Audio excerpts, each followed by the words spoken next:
Right.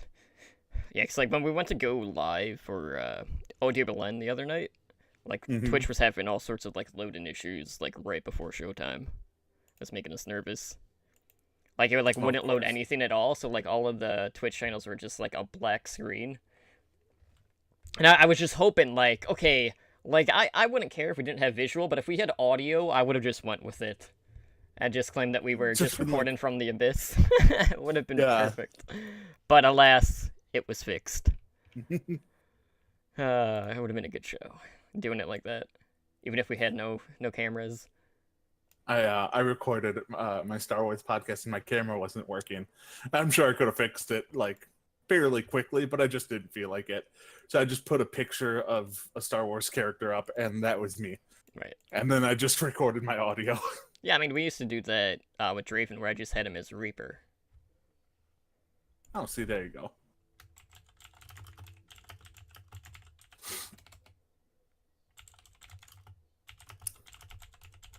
Yeah, Vegas was a lot of fun. Hell's Kitchen was the shit. Mm-hmm.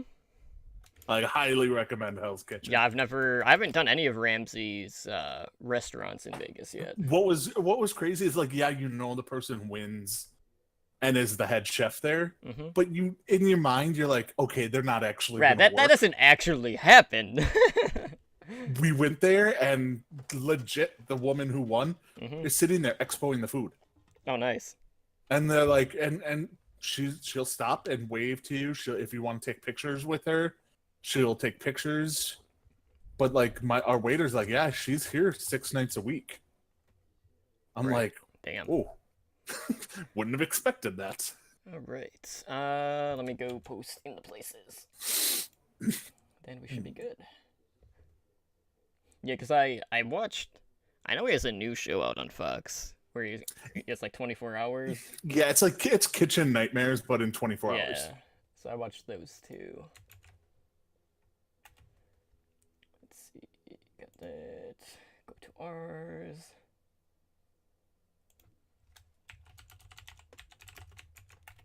Ping everyone. Yes, I do want to message 200 plus people.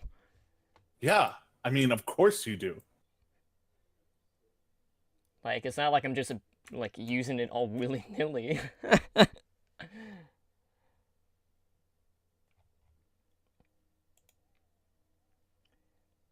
Let's see.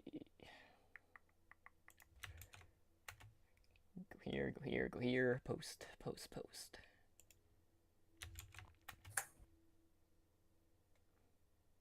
Yeah, I can't wait to go.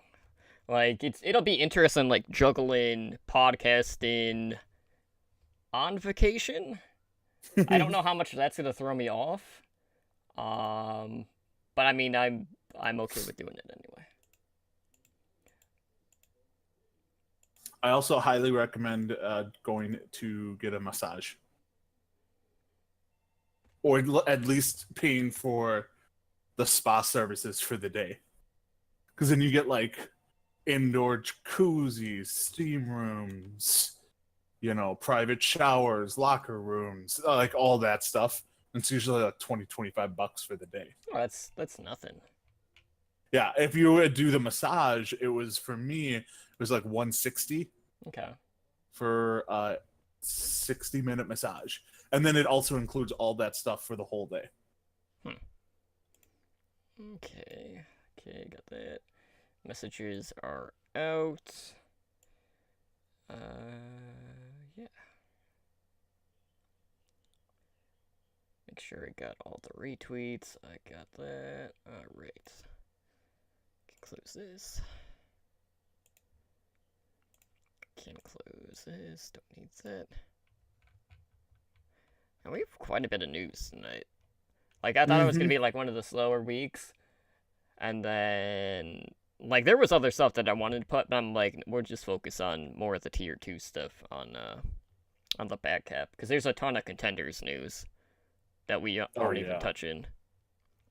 Because that kind of starts in a week or next week to be exact. Yeah. As of I don't Sunday. think we're going to have a lull in really anything. No, we'll always have something going on. We'll have contenders, and we'll have World Cup that will lead us into BlizzCon, And then, we might have a couple weeks off, and then we'll have preseason for Season 2 of Overwatch League. Yeah. And then And in the season will kick off meantime, in January. then they're gonna in the meantime they're gonna be dropping stuff like new rosters, new teams, yeah. All right, you all good to go? I am all good to go. All right, let's do a show.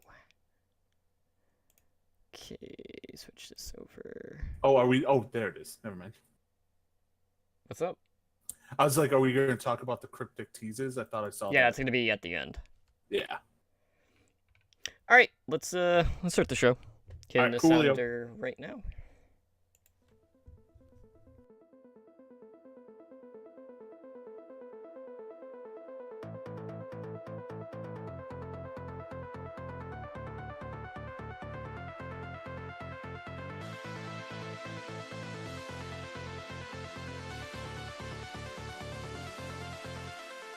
You are listening to Heroes Never Die, your one-stop spot for all the latest news, Overwatch League results, and mishaps in Overwatch.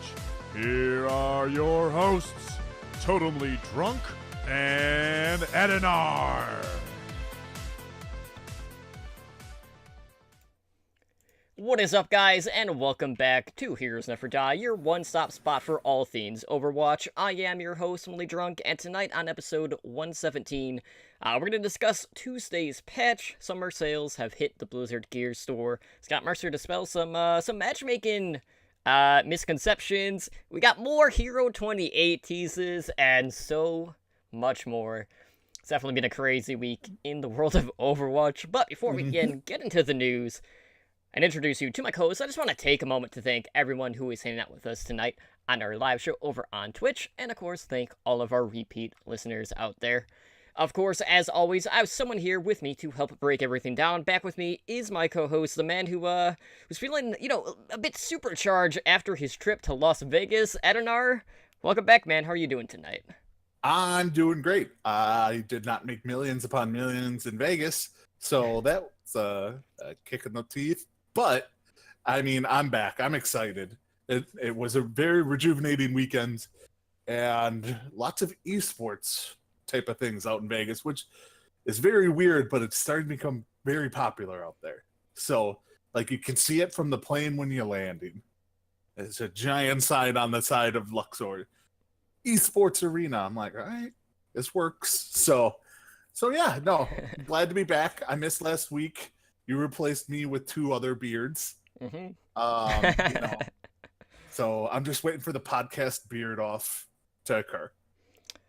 I mean, we are, nearing playoff time, so, I can only imagine everyone's gonna grow, 8 times the size throughout the playoffs. That's not gonna happen. No.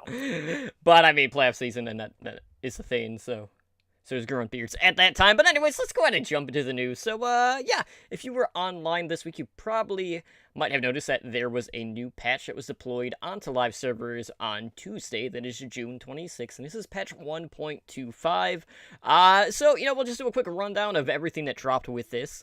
So this patch included the new social features. We got the Horizon Lunar Colony changes. We got the Symmetra rework. And, just to quickly, go over some of the stuff. So the new social features, if you guys weren't aware, we have endorsements. So you're able to acknowledge positivity and recognize good behavior for players for showing good sportsmanship, like being a good teammate, being a shot caller, and if you maintain a high endorsement level, you will periodically receive rewards. Now, we haven't really heard too much in regards to that aspect in itself, but that should be in place. And you're also able to lose endorsements if you are being a dirtbag by displaying negative behavior, or, if you get suspended, things like that. So we also have the new Looking for Group tool. So you're able to create and also find a team using specific parameters. So, you can have, options to include the game mode, so arcade, competitive, quick play. You have, role enforcement, so if you want to run, a 2-2-2 comp, you can do so. You can have the option to say, you want voice chat with this team, which is always a huge plus, and so Mhm. much more. So, you know, you and I played a couple of games yesterday with Jordan, and we actually saw, like, when you're in game, when you get matched with people from the LFG tool, you actually see, like, their roles next to their name. So, you know, you see, like, the dagger if they're a DPS, or they'll have, like, the tank shield icon, or the healer, you know, plus symbol, which is pretty cool. Yeah, no, it's that's nice. It's um I haven't personally tried out the Looking for Group Finder yet, but I've not heard anything negative about it.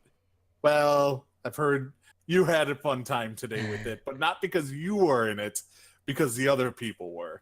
But I mean, that could happen in really any non-LFG group too. But like, people are using it, people are liking it. Um, you know, every time I go on a stream now, since this is out the past 2 days, every pro player is using it. Like Siegel's been using the LFG for, 5 hours now. You know, it's just nice. It's a nice addition to it. Now the endorsements, I like it, but man, you start feeling a little bit like Oprah.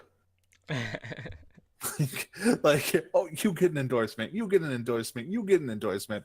The nice thing is though, is it can't be you can't cheese it. So like, you can't endorse people on your friends list.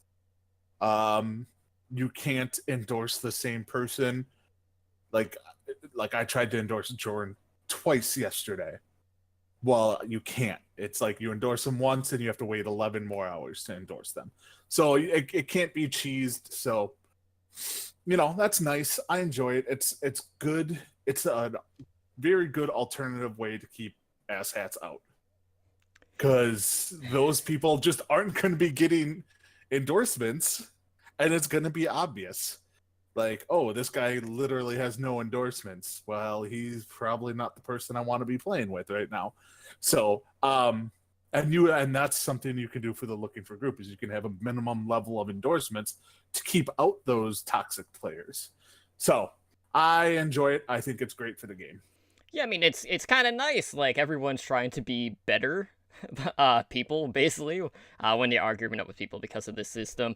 But really, like, right now, it's just like people aren't really following the endorsement categories. They're just giving everyone like the same categories. So like right now, like there's really no rhyme or reason to the different categories, but people are still getting endorsed in every game. And the LOG tool has been awesome. My experience getting paired with people from the LOG tool wasn't good today, as I mentioned earlier. So I was playing Quick Play earlier, like an hour before the podcast, and I got queued with a 3-stack from the LOG tool, who insta-locked Mercy, Zenyatta, and Symmetra, and I was playing Reinhardt on Numbani, and we were going upstairs trying to get to the point. Well, we would drop down first. But I got dropped to like 65 health, so I backed out, went to recharge my shield, and then I basically stood there for 45 seconds waiting on someone to heal me. And I called out in team chat. They weren't in it because they were in their group chat. So I typed it out. Still nothing. No. And I'm like, well, I guess I'll just go get the health pack. And then, at that point I'm like, yeah, we can't play like this. Like, yeah, no. So hopefully my next experience getting paired with people from the LOG will be better. But, the games we played with the other people from LOG have been fantastic. And, even if with endorsements people are being fake nice, it's still better than people just being toxic. So, we'll take it whatever way we can get it. Yeah, I'll take fake nice. All in all, like, the play experience has been night and day. It's so much better right now. So, it's just a matter of what sort of consistencies are we going to see in the play environment? Because that's really going to be the thing. Like, is this going to keep up in the long run, or is this just short term just because this is something brand new? So definitely something to keep an eye on. We also had the offensive defense heroes all categorized together.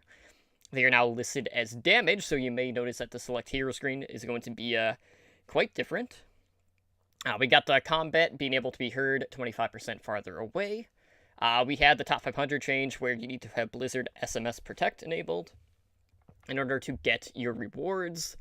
The career profiles are no longer public by default. Now it is currently set to friends only, and you can also change the visibility under the social options. Now, like, this is the one that I've heard a lot of people complaining about, and part of this is since these profiles are no longer public, that is hurting these sites like Overbuff and, Omnic Meta and those reports, because they're not able to collect the data that they once would have had. So, like, a lot of people are kind of up in arms in regards to this specific change. And, I would absolutely hate if Omnic Meta was to just, kind of dissolve just because they're not able to collect the same amount of user data from these player base.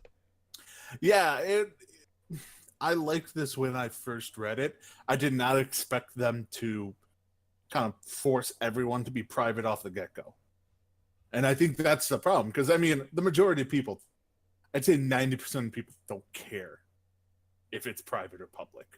Like, most people aren't even looking at it. Like, honestly, most people don't look at everybody's profile when they log in or when they start a match. So it's one of those things where, yeah, it sucks. People just need to, switch it over, which I have not done. So I'm one of them. But yeah, you would hate to lose a Overwatch GG, all those kind of sites to just kind of be like, well, there's nothing we can do about this, so we can't give accurate information. Why are we still doing this type of thing? Yeah, so if they don't change this, Blizzard, you better hire Switch from OmnicMeta.com, because you might put him out of some really good work. But we do have some hero updates. So Doomfist, the Meteor Strike bonus movement speed was increased from 150% to 200%. The shield gain was increased from 30 to 35 for all of his normal abilities. They buffed the range of McCree's Deadeye from 70 meters to 200 meters. Orisa had her ultimate cost reduced by 15% for her supercharger. We got the Symmetra rework, which has literally too many things to list, so if you want a quick rundown, you can just head over to YouTube, search Overwatch League Network, and, it should be under some of our newer uploads. We have 4-minute overviews for both Symmetra 2.0 as well as Horizon Lunar Colony. That one we actually showed on a podcast a couple of weeks ago. But I know you were actually playing Orisa in some of our games yesterday. How did the ultimate charge play out for you? Oh, it's real nice now. It's real nice. Her supercharger comes up. When you think it was reduced by 15%, you don't think of it as being that drastic, but it is. Because her ultimate before was god-awful slow. So now it's how do I put this? It went from because D.Va's ult charge is fairly slow. In my mind, D.Va's ult charge is fairly slow. It went from a D.Va ult charge to a Ryan ult charge. And how fast it can generate. Especially if I was doing it on Ilios on the Yoink Not Boop map. And I think I got 2 in one round, which is, and we crushed them that round. They weren't even attacking the point, basically. But I was basically able to get 2 ults from doing nothing. So if anything, they reduced it too much. So I enjoy it though. It's a very nice welcome change for Orisa, because Orisa needed some TLC. Yeah, I'm still not a big fan of that ultimate in itself, but quicker tank ultimates is always a plus in my books. So that we got bug fixes and things like that, but that's basically everything that dropped on Tuesday. So if you haven't been on, make sure that you are patching, and go check out endorsements. And just a quick note, the endorsement system is not in place for arcade. It's for quick play competitive. So you can find it there. But in other news, we do have some new merchandise. We actually got quite a bit of merchandise news tonight. One a little bit more exciting for some people than the other. But we do have some more Funko Pop on the way. So we got some new keychains that are coming up, as well as some new Pop toys to their lineup that will be released later in the fall. So in regard to the keychains, right now, like the only keychain that they have is the Mercy keychain, which costs like around $3. And then in the fall, we're also going to be getting Soldier 76, Winston, Pharah, Diva, Sombra, and Lucio. So they haven't put a price point on the newer keychains, but I'm assuming it'll probably be $3 to $5. I mean, I can't really imagine them really changing the cost of the newer merchandise that's coming out. And then in regards to the traditional Funko Pops, we have Genji, Doomfist, Hanzo, Torbjorn, Orisa, and Ana all getting the pop treatment. So this Orisa one is supersized, so that one is like 6 inches tall. I think the other ones like are traditionally 4 inches, if I'm not mistaken. So the regular Funko Pops will be $10, and then the Orisa one, which is supersized, will cost $15. And what's cool about these is you actually are able to get exclusive skin versions of these Funko Pops. So Best Buy is going to be carrying the Molten Core Torbjorn. Target will have the Carbon Fiber Genji. Amazon will have the Shrike Ana, and then GameStop will have the OR-15 Orisa. So, like, this was always, like, my thing. It's like, okay, well, when are we going to start getting skin-specific, merchandise, whether it was Funko Pop or, Figmas or Nendoroids, things like that. So I'm finally happy to see them branching out more against that, because that really opens up the door to just the amount of, merchandise that we could see, because, tons of people have favorite skins in the game. They could even, send out, tweets polling people, what their favorite skins are, and they could base what they want to produce, based off of the poll results. So I'm happy to see them branching out. That might be the only time I would ever stop at a GameStop, because, no, I don't, I don't support GameStop. But I'm definitely picking up, the Ana one. Just based on looks. Yeah, I mean, none of these, all right, so I like Funko Pops. I don't know if I'm a fan of any of these in particular. Maybe Molten Core Torbjorn. Maybe I might get the supersized Orisa, though. But I'm so far behind in my Overwatch. I am not even remotely close on the spider level of Overwatch paraphernalia. So I got to start somewhere. I will say GameStop is a good spot to go for Funko Pops for Overwatch. I did go in there, and they had 9 or 10 different kinds. So you can go into GameStop for that. Yeah, you could sell your 20 games for $10 store credit, and then you can cover at least one of them. You are so bitter of GameStop. It's awesome. It's just so many bad memories at GameStops for trying to, sell stuff. But in other merchandise news, guys, I know this is kind of a late notice, but there's actually a summer sale going on right now on the Blizzard Gear Store. So there's select merchandise being marked down either 30%, 50%, all the way up to 75%. So, a couple of highlights. Some of the Nendoroids, actually all of them, are $34.99. Those normally were $50 before, so, you can get your Nendoroid, Mei, Mercy, or Tracer. They have a ton of t-shirts that were marked down 50%, so t-shirts for Overwatch are $12. But the one I was most excited about was World Cup jerseys from last year were marked down 75%, so it was $13.75 per jersey. So that was definitely the thing that I went out of my way to grab. And I know you were in Vegas, but did you make any purchases yet from the Gear Store? Okay, so yes, I did. I wasn't able to get one of the top countries because basically every country sold out except for one, and that is China. So I have a China World Cup jersey on its way. It should be here tomorrow, actually.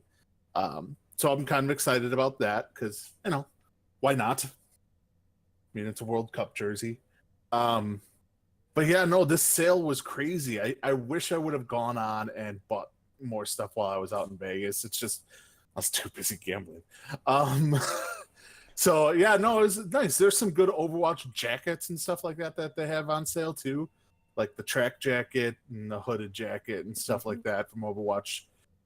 Some of their hoodies, women's hoodies, are out there for $25.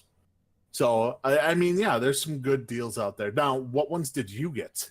I bought 2 World Cup jerseys. Initially, I was going to buy 3, but when I went back to check the US stock, they were sold out of my size, so I couldn't get the United States one.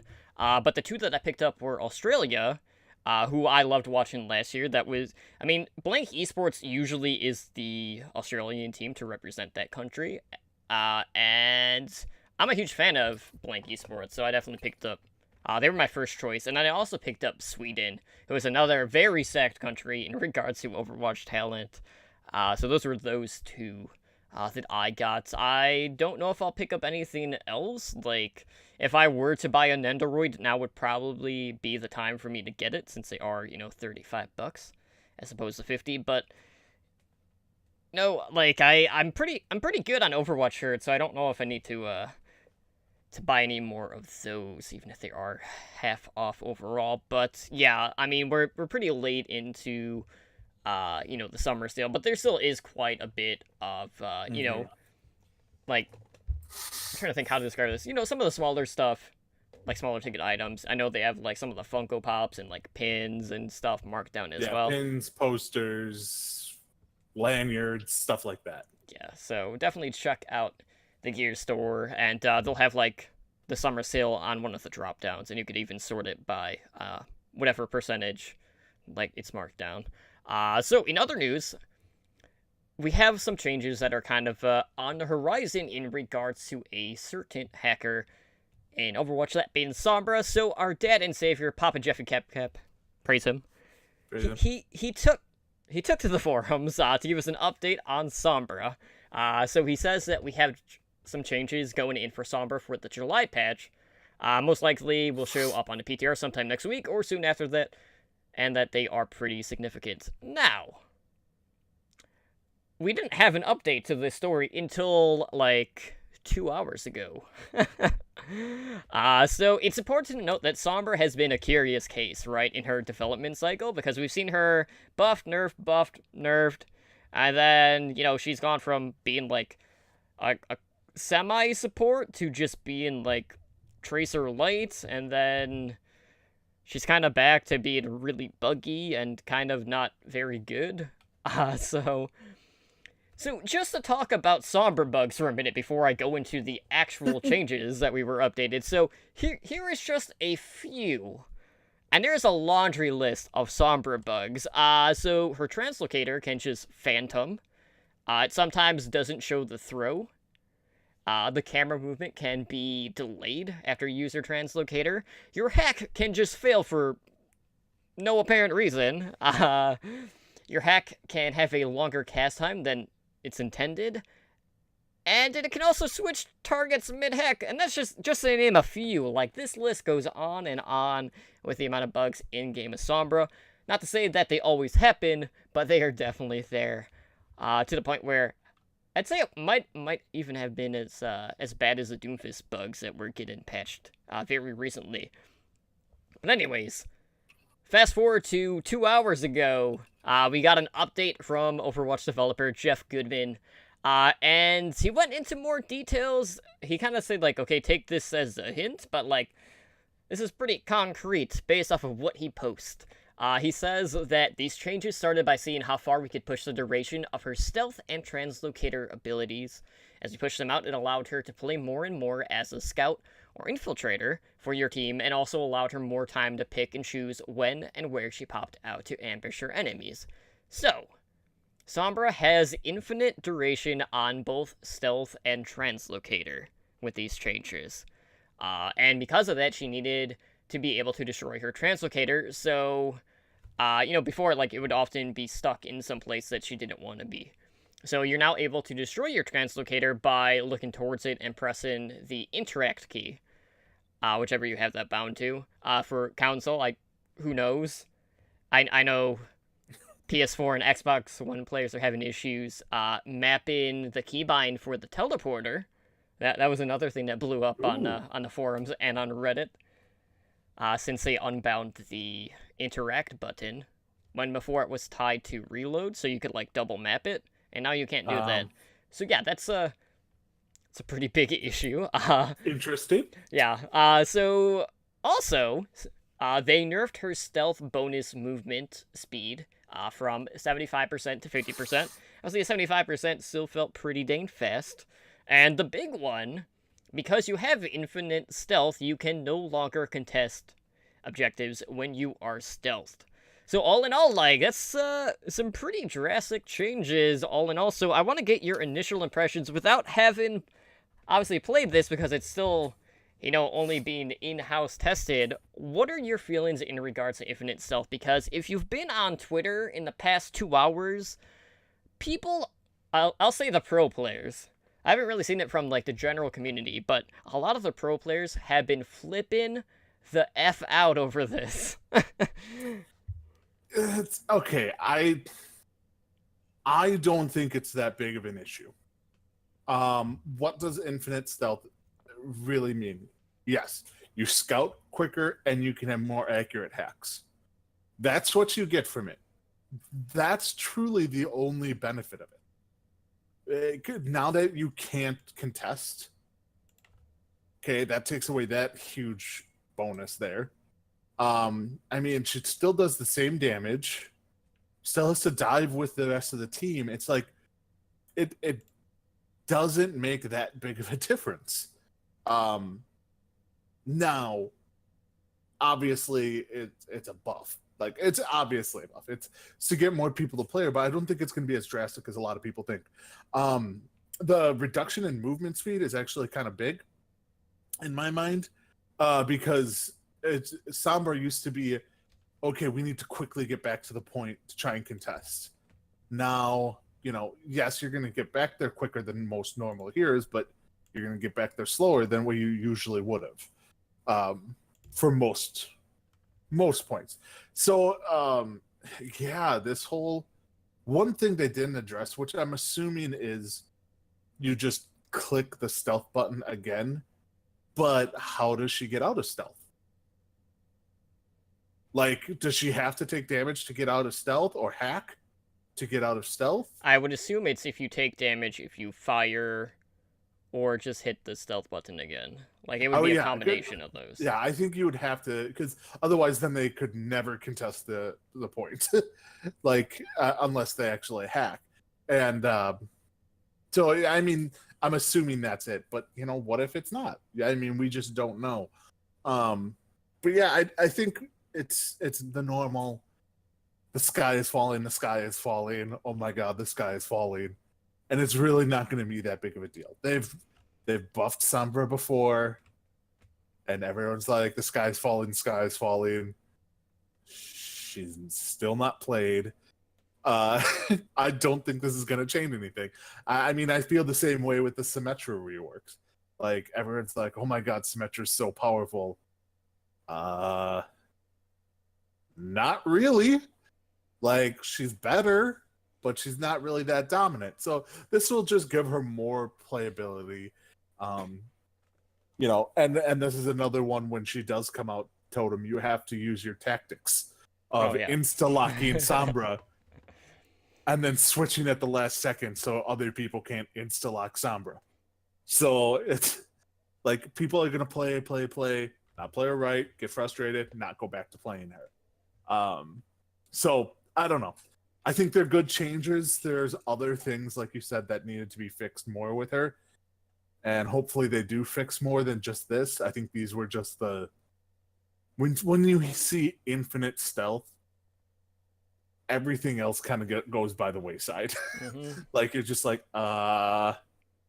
yeah, what's going on here? So, but yeah, no, it's going to be good. I mean, what do you think? Like, what's your feeling on infinite stealth? The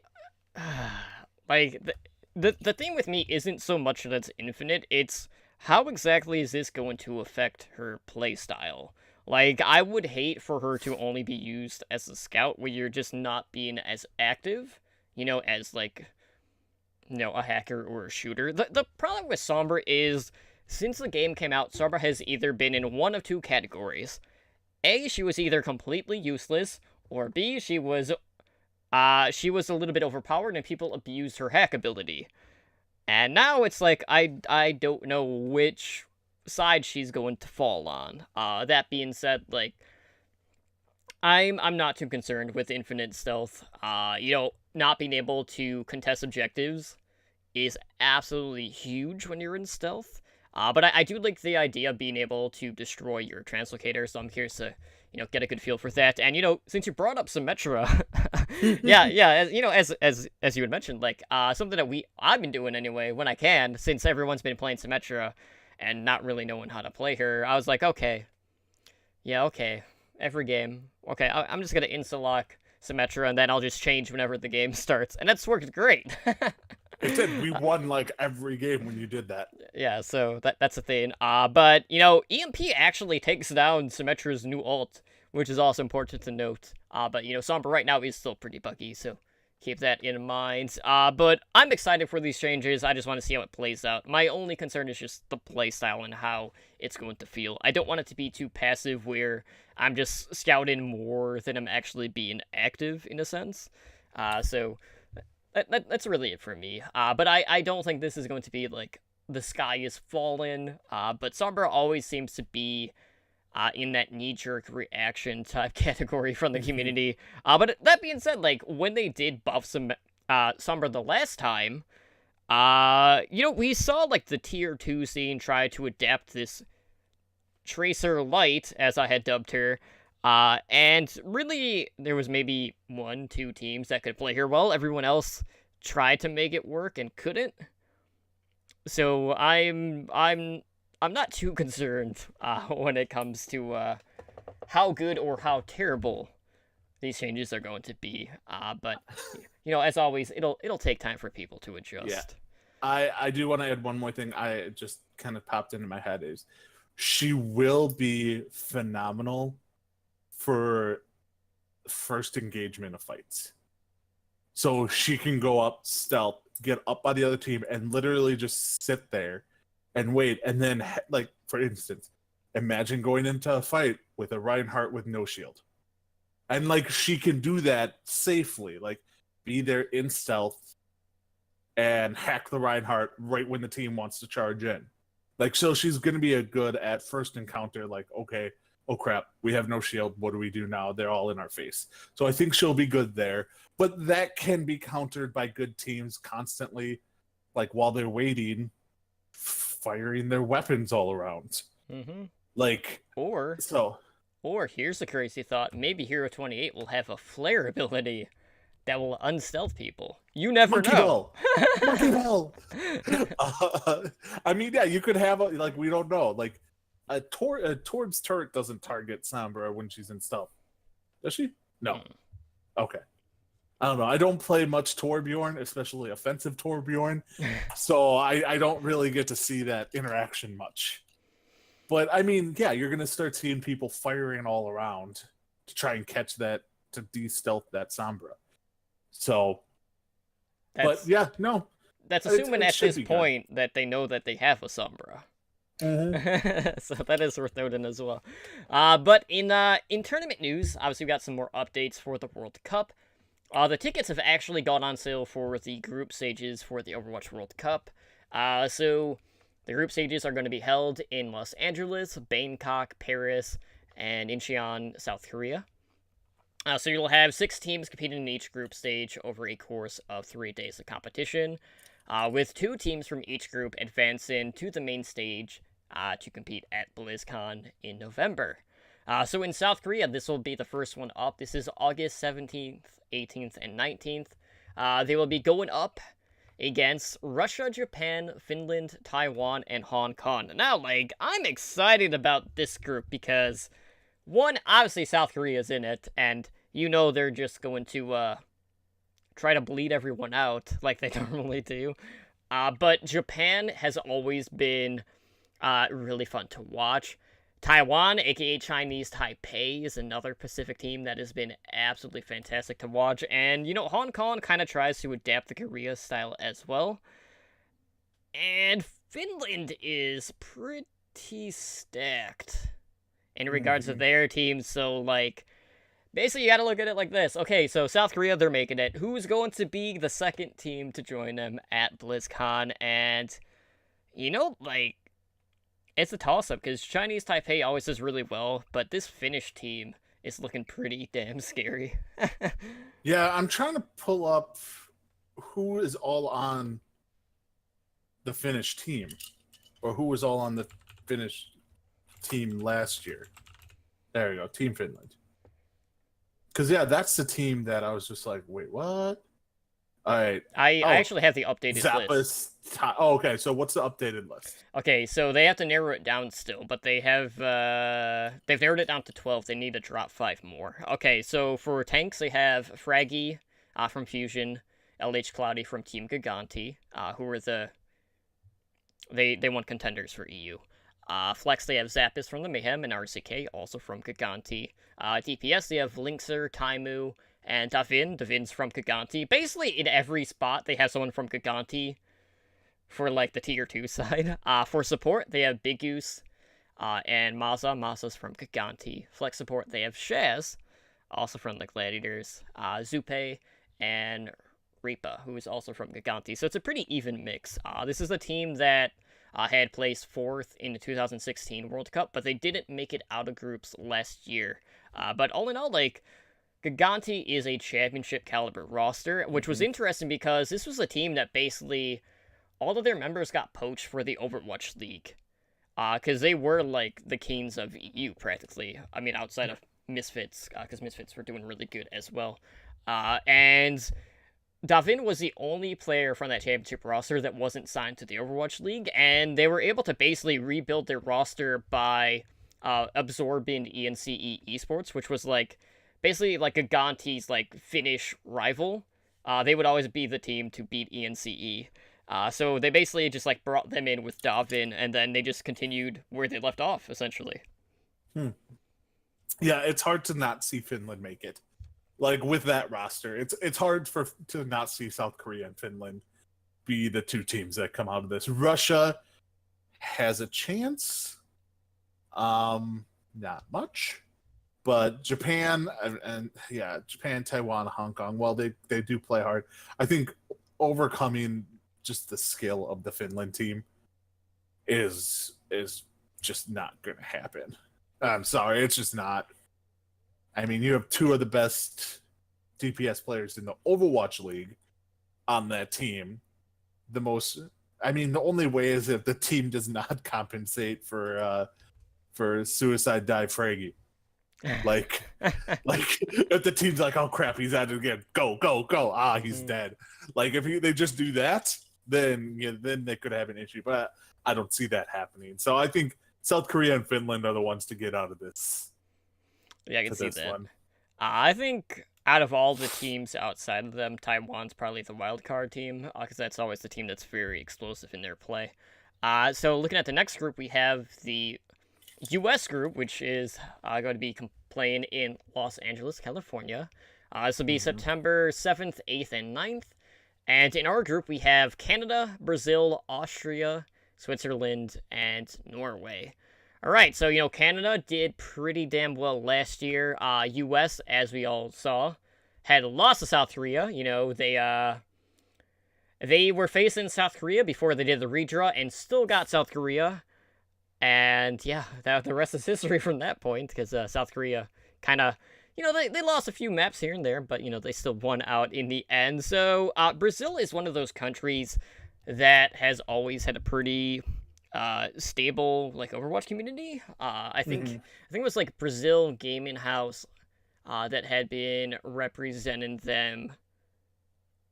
I don't know if it was both years that they've done it, or if it was just last year, but they've definitely been kind of the team to watch. But that's been a team that's been the community has tried to hype Brazil up, and they just haven't quite delivered. So I'm not expecting anything quite new in regards to that. And, Switzerland, I really don't know too much about that scene. But Denmark, we'll have some notable names as well. But, I mean, for all, intents and purposes, like, US and Canada have to be the clear favorites. It's just a matter of whether or not XQC is going to be on Canada, and if Mingachu is going to be running Attack Torp. Like there are I teams mean, that you know, could definitely limit their play. it would be a battle between Mangachu and Surefour for who gets to play Attack Torb first. Maybe Mangachu goes Attack Torb, Surefour goes Bastion. This I could see. But yeah, no, I mean the US and Canada are the clear, they're moving ahead. Brazil semi fighting chance. Austria, Switzerland, and Norway no. So yeah, it's US and Canada are gonna be the clear cut go to the next round. Right, so in the third group, this will be held in Bangkok, Thailand. This will be held September 14th, 15th, and 16th. Thailand will be going up against China, Australia, Spain, Sweden, and Denmark. Alright, so this one's kind of like the wild card group. I have no idea who the heck is going to be winning this one. For one, something you had noted to earlier in the staff lounge was that China elected not to pick the Shanghai Dragons, except one player. Zhu Fanjun, aka Sky, as he's known in the Overwatch League, will be returning. He was with Miraculous Youngster in the past, and he'll be with this team again. And from what I saw, I know you posted the roster earlier, the Chinese roster is basically a mix of LGD Gaming, which at the start of Overwatch League was kind of the core roster that would become Shanghai Dragons, which wasn't the right pick, in my opinion. We have part of Miraculous Youngster, which by far was the best team in China, and a lot of people are upset that they weren't selected, but a lot of the best Chinese players aren't 18, so they couldn't just pick up MY, despite how much promise and potential that they showed. And then the other one was, I'm trying to remember if their name stands for anything, but it's T1W was the other Chinese team that they pulled from. So all in all, it looks like a pretty good team overall, and I'm excited to see MY players back on stage. But then we have Australia. We'll have Custa in the mix. We'll have my boys Blank Esports in the mix, and I'm excited about that team. We have Spain, which has always been a dark horse in the World Cup. They usually do pretty good. Sweden is another powerhouse team.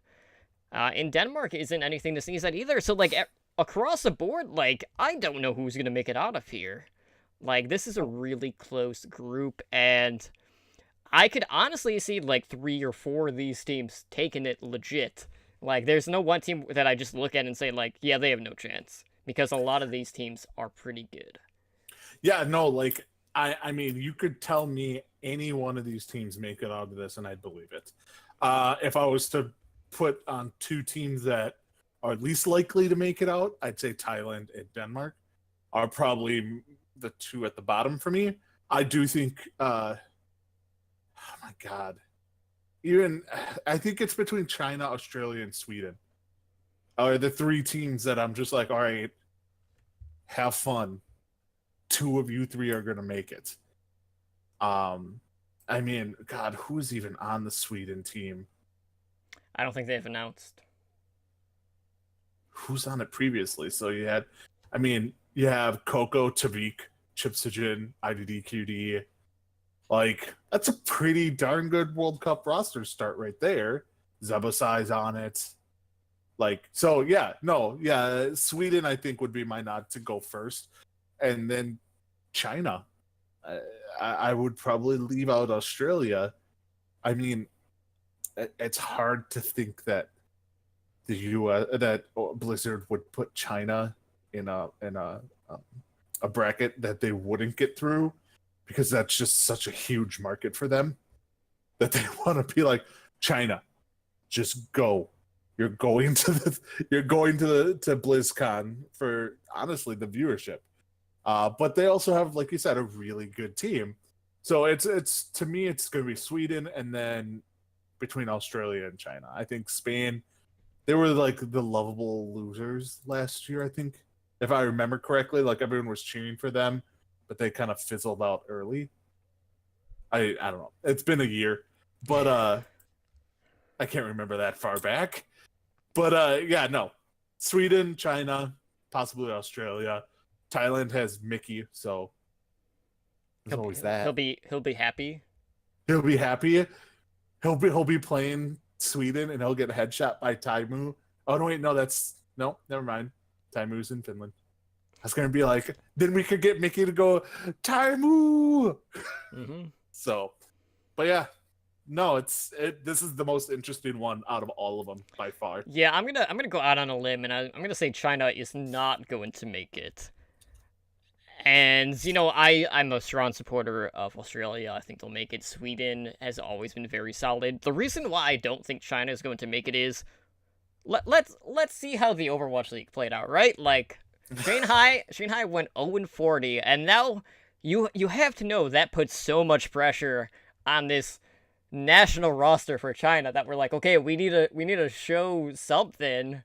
Like, we need to at least show that we are worthy of being in the Overwatch League. And, the MY roster has been out of the loop for quite some time. I don't know if they've been playing Overwatch competitively since that roster disbanded. But, they do have some good players. I'm just worried about whether or not that team can come together when some of them haven't quite had the same threshold of competition like they had been in the past. So that's why I think they're going to be one of those teams that's going to be on the outside looking in. Do I think they'll be competitive? Absolutely. But I think Australia and Sweden will beat them outright. So I think China will probably finish third, but I don't see it happening. So, you might not even get to rock your China jersey. Well, you know what's going to end up happening? And I can just see the writing on the wall now. China's going to win more maps in this group stage or this throughout the World Cup than Shanghai did in their 40 games. So basically, the Shanghai Dragons announced, yes, that Sky was on the China team, but that basically the rest of the Shanghai Dragons roster are the alternates or the emergency backups. Basically, if somebody from Team China can't make it or they have visa issues, they will step in and play for them because they already have visas, they're already here. So China will make it, but then they can't get visas. So then the Shanghai Dragons will be in the World Cup, and then they will lose. I'm calling that's my bold prediction of the show. China makes the World Cup, but then gets stuck with the Shanghai Dragons. Minus their probably two best players in Gaguri and Ado. Because they're Korean. Because they're Korean. All right, well, you heard it here first. But I think they would only need to win 22 maps to do better than Shanghai did in the Overwatch League first season. So we'll see whether or not that can be done. I would absolutely lose my mind if that happens. Oh my god. That'd be great. Just in the World Cup. But the fourth and final group will be competing in Paris, France. This will be September 21st, 22nd, and 23rd. The tickets for this one are actually not on sale yet. Only one out of the four. And in France's group, they will be going up against the United Kingdom, Poland, Italy, Germany, and Netherlands. So, obviously the big two in this are France and United Kingdom. Germany is another pretty prominent country when it comes to Overwatch. Mm-hmm. But really, my biggest thing is, are we going to get the return of Rogue for France? Because last year it was kind of like the swan song, they kind of made it out to be this is going to be the last time we're going to be seeing this Rogue roster all competing together on a stage. And, it was fun watching them. It was awesome being there live to see it happen. So I don't know if they'll go that route, but I would absolutely love to see it happen, even if it has been, such a long time since we have seen that team in particular. But the UK is going to be a scary team this year. Italy, Poland, and Netherlands, I'm not too familiar with in regards to their scenes. So for me, this one is down to, UK, France, and Germany. So I want to know what the France roster is going to look like. Will they go Rogue? Will they go with Eagle Gaming, which has been the other really prominent French roster, which also has former members of Rogue? There's a lot that they can do with their roster. Yeah, I mean, I think France is a given in this group. If I was to pick one that's a given, I think France is probably the given. Yeah, but I think it comes down to the United Kingdom and Germany. And man, I mean, between United Kingdom and Germany, whoever makes it is probably going to lose first round once they get over here. Like, neither one of those teams are actually super strong. But in that division, it's not the best division.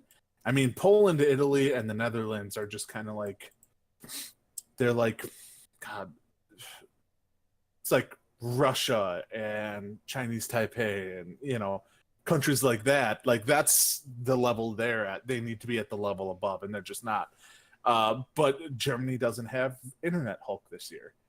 And Internet Hulk was a big part of their team. You know, maybe not their best player, but he was a big part of the team. And still have to give it to France and the United Kingdom.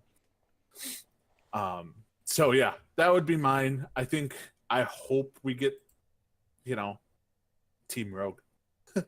That would be cool. But I mean, you're gonna get the Unco, you're gonna get AKM, you're gonna get Soon. Like, those three are guaranteed spots on Team France. I don't know. Have they announced anything? They have not, no. No. Basically, the only teams that we know of that have announced their full rosters are Australia, Norway, Finland, Denmark, and I believe Italy announced their roster earlier today. But in regards to rosters, they have until July 5th to submit their World Cup roster to Blizzard for approval. So we should be hearing some stuff within the next week. So expect a ton of news in regards to that, which of course we'll cover on the back cap. But, you know, obviously when the US news comes out, we'll definitely be talking about Team USA because, I mean, we can't not talk about it, so... Right? Yeah, no, it's who we're pulling for, not gonna lie. I'm gonna cheer for Team USA. Are you gonna cheer for Sinatra? No. That depends on if he's going up against Jonak. Maybe if he's not going up against Jonak, I'll be more inclined to cheer him on. What if he's on Zarya and not Tracer? Then sure, I will have no problem with that. Then you will do it. Okay. It's more of an issue when he triple blink engages, and then I'm like, no, don't do that. That is the most frustrating thing to watch. Like, it was really cool when Overwatch esports was just kind of starting. You're like, oh, this is so cool. Then you start learning about the mechanics of like watching and being like doing all this, and you're just like, what are you doing? Like, stop it. Right. So yeah, I mean, I hate to say this, I think Canada's better than the US this year.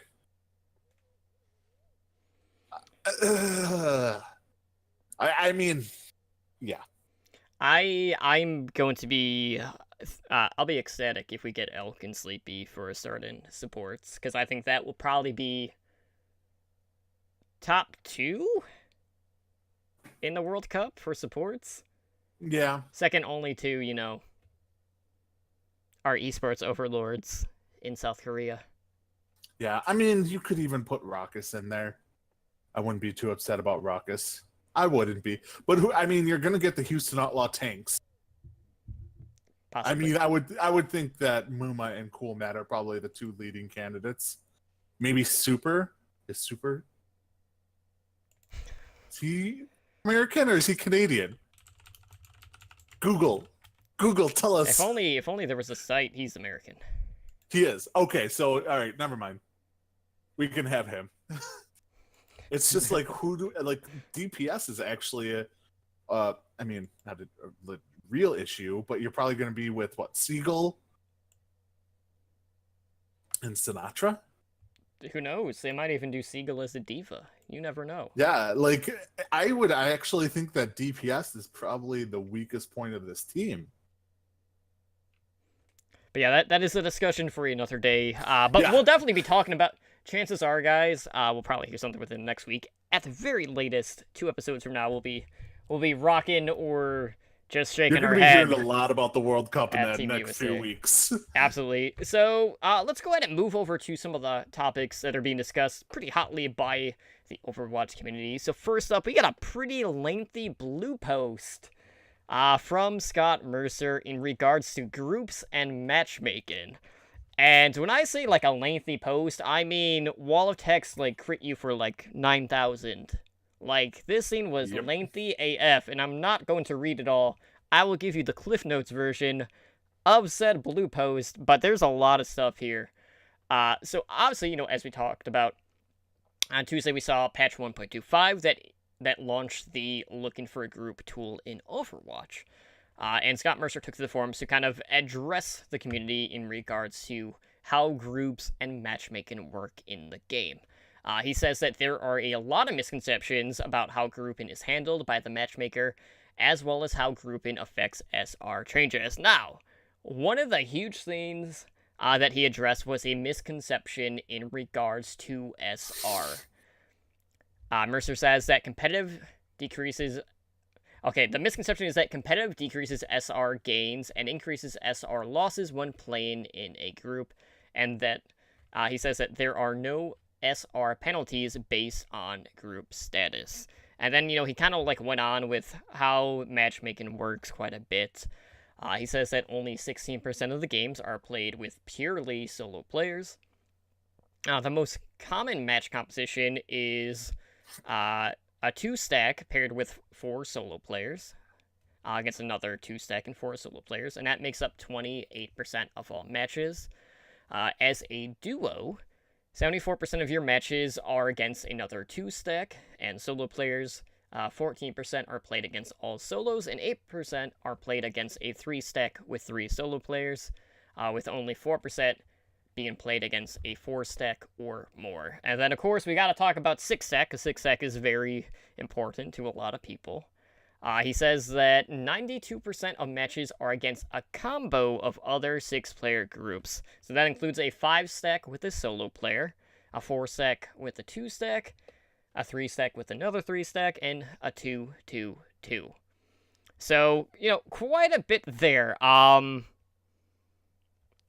really, a lot of people, try to release videos and stuff about, okay, SR gains and how it fluctuates, how the matchmaking works, and, there's been some pretty notable YouTube personalities and just Overwatch-centric channels that have gone on record saying, this is how it is, and then Mercer just comes in and kind of just lays the hammer down saying, nope. It's yeah, no, you're way off. So, yeah, he also talked about the predicted win rate. So if a team doesn't have a predicted 40% win rate, then they won't even create the game in the first place. And of course, he had to sign it off on a more positive note.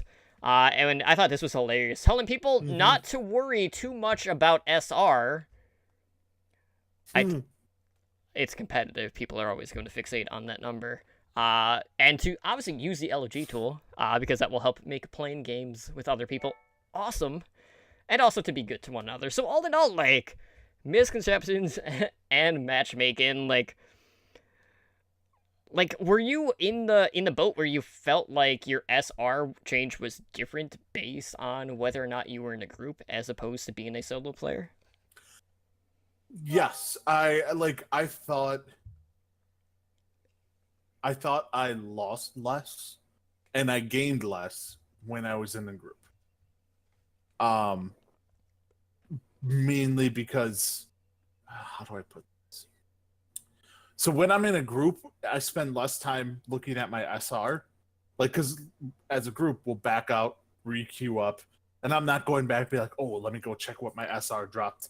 I dropped 20 points. But when you're solo, you go to the end where it's you lost this much, you gained this much, so on and so forth.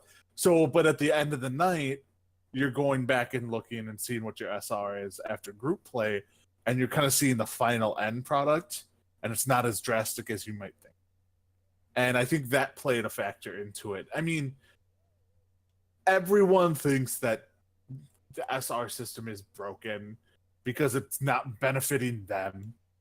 It's one of those hey, you are getting personally outed by Blizzard because of, for some reason that you must complain about in chat or over voice comms. No, it's the same for everyone. You're just complaining. So this is probably the most information we've ever gotten about SR.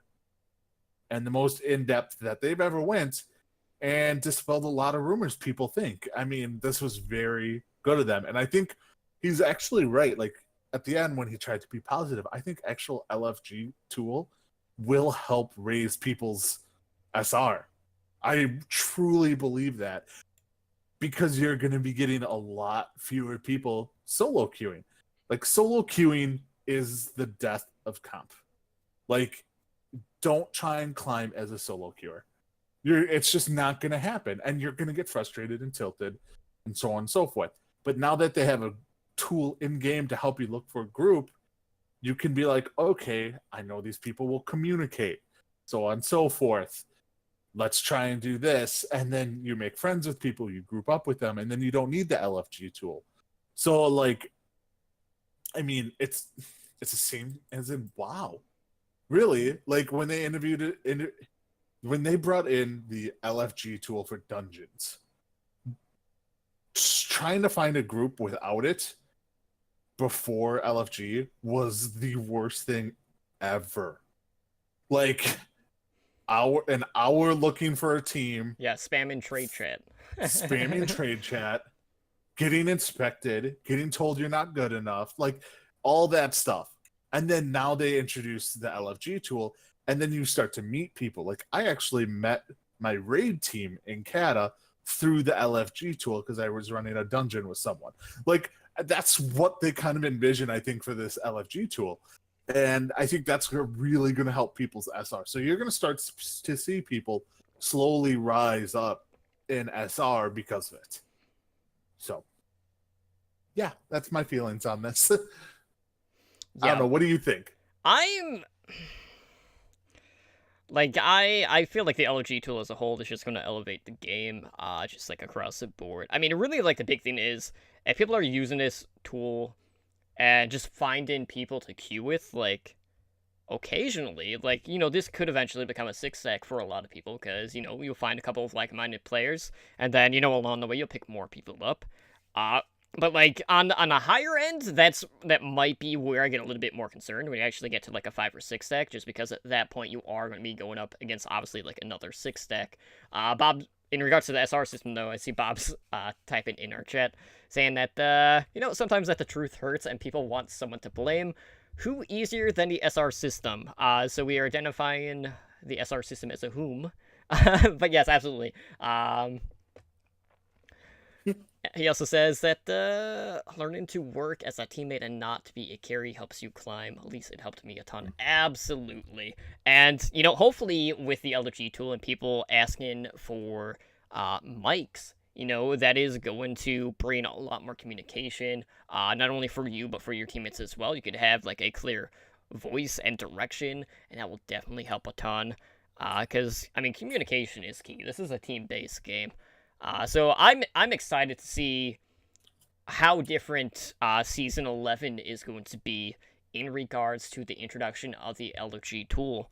Just because a lot of times, yes, I am a solo queue player, and I've honestly, I don't really even play competitive anymore because of being a solo queue player, just because I know that I'm basically just going to be going in, and while I enjoy playing competitive, I know as a solo queue player, chances are I'm not going to see those gains that I would normally be seeing if I were in a group. So I'll definitely be using the LFG tool quite a bit for the next season, because this season I didn't even finish my placements. I don't even plan on it. I know the season ends today? I think it's over now. I think it ended like an hour ago. Yeah. So, regardless, I didn't finish my placements, but I want to try exclusively playing with the LFG tool when I do Season 11 and seeing how my experience is changed from season to season.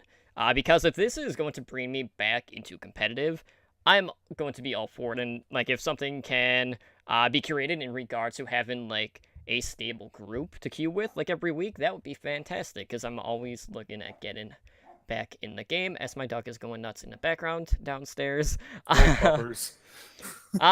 other news, a little bit of Tier 2 news, Envision Esports has decided to drop their Overwatch team.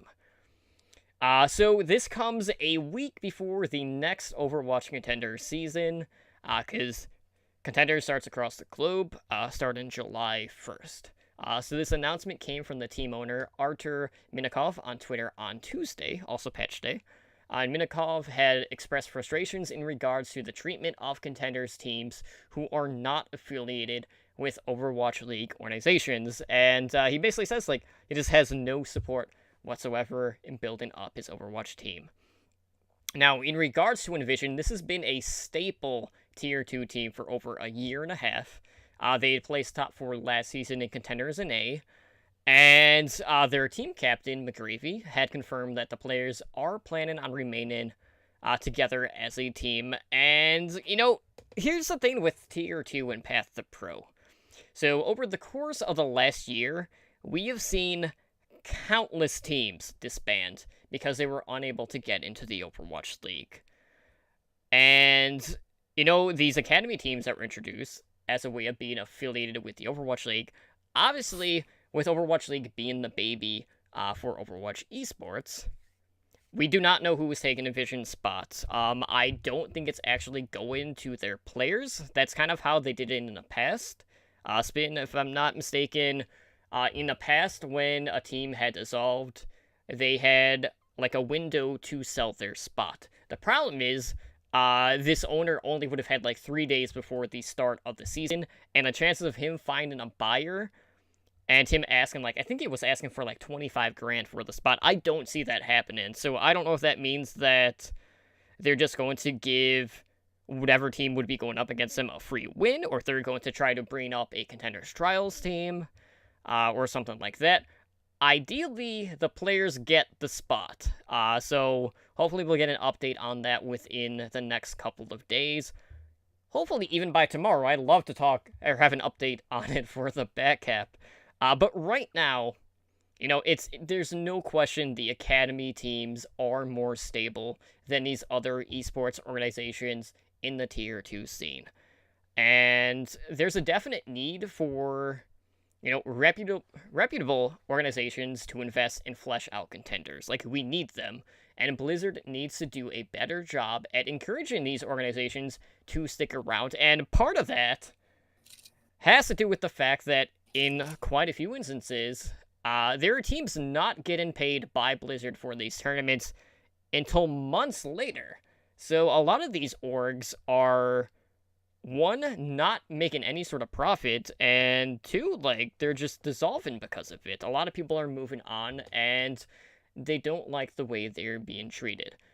So while right now, losing some of these teams might not make, like, a huge impact, this is going to have severe negative effects on the scene in the long run, because you need a stable Tier 2 scene in order to pull into the Overwatch League. And, you know, obviously the Overwatch League is a huge deal. It's been a huge success for Blizzard, but we can't only have one without the other. They need to be interlinked. And I don't think that just saying, like, okay, we'll just have contenders be all academy teams is necessarily the answer.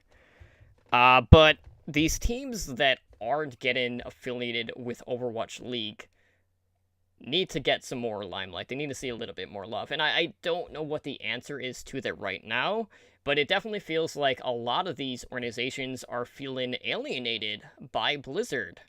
And because of that, like, that's why we've seen so many teams dissolve over the past year. Because, really, at the end of the day, the only thing that matters is money. You need money to invest in the Overwatch League, and these teams that have been a staple of the Tier 2 scene just don't have the money to put up. Yeah, I mean, and I think they also saw the writing on the wall with the changes that were announced. What was it, like last week or 2 weeks ago, that you guys talked about last week, when like Overwatch League can, like, you can send players essentially down to the minors and have them play on a contenders team. Well, now that they have that, and then it said that they had the exclusive rights essentially to them. I think after this season of contenders, you're gonna see I don't want to say it's gonna be mandatory, but every Overwatch League team is gonna want a contenders team. And then what does Overwatch League do? Do you tell an Overwatch League team that, I'm sorry, but Envision Esports has a contender spot, you're not allowed to make a team? Or are these Overwatch League teams going to buy, like, not buy, but team up with a contenders team? Kind of like the Shock and NRG kind of teamed up together. And now NRG is a contenders team, right? Yeah, Or is they're the affiliate team of the San Francisco Shock. So NRG is part of that family, and that's their contenders team, basically. Yeah, but they didn't start that way. Like, that started a little bit later, if I'm not mistaken. But yeah, I mean, regardless, you're going to start seeing Overwatch League teams become affiliated with current contenders teams, and that kind of way. And I think a lot of these people envision esports, like, in them, they may not have wanted that. They wanted to do it themselves. They wanted their own team. And I hate to say this, but they're a little like the owner wouldn't. What he put on Twitter and stuff like that, he sounds bitter. Mm-hmm. Like, he expected to be, okay, we're an Overwatch contenders team, we're top 4, we're going to be making our Overwatch League roster debut soon. No, you don't have the money to do that. I'm sorry, they just don't. And you're probably going to get bought out by someone like the Houston Outlaws or someone like that who's looking for a contenders team for stage 3 so they can send some of their players down to the minors. And they basically just want your spot. They don't want your name brand or anything like that. So that's what I see happening. Because, I mean, it makes the most sense. And Envision just kind of jumped the gun and got out before things could get any uglier. Because believe you me, between contender stage 2 and 3, things are gonna get uglier. You're gonna have owners of some of these tier 2 teams not be Blizzard friendly, with Blizzard and the Overwatch League teams kind of pushing them out the door. So they just got out before everyone else. So I hope the team, like you said, I hope the Envision players get to play, because they're not going to sell that spot. I hope they get to play, because it would suck for that team, for those players who worked their ass off to qualify for Contender Season 2. But I mean, I guess, yeah, we just don't know.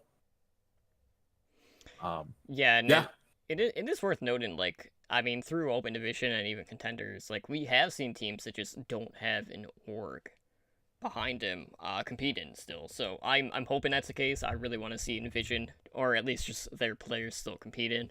So hopefully we'll have an update within the next couple of days for you guys. But let's go ahead and shift gears and go inside the league and see what's going on around the Overwatch League. Yes, I know, we are not quite at the season playoffs. We're getting so close, I can't wait. But we do have the announcement of the All-Star starting rosters.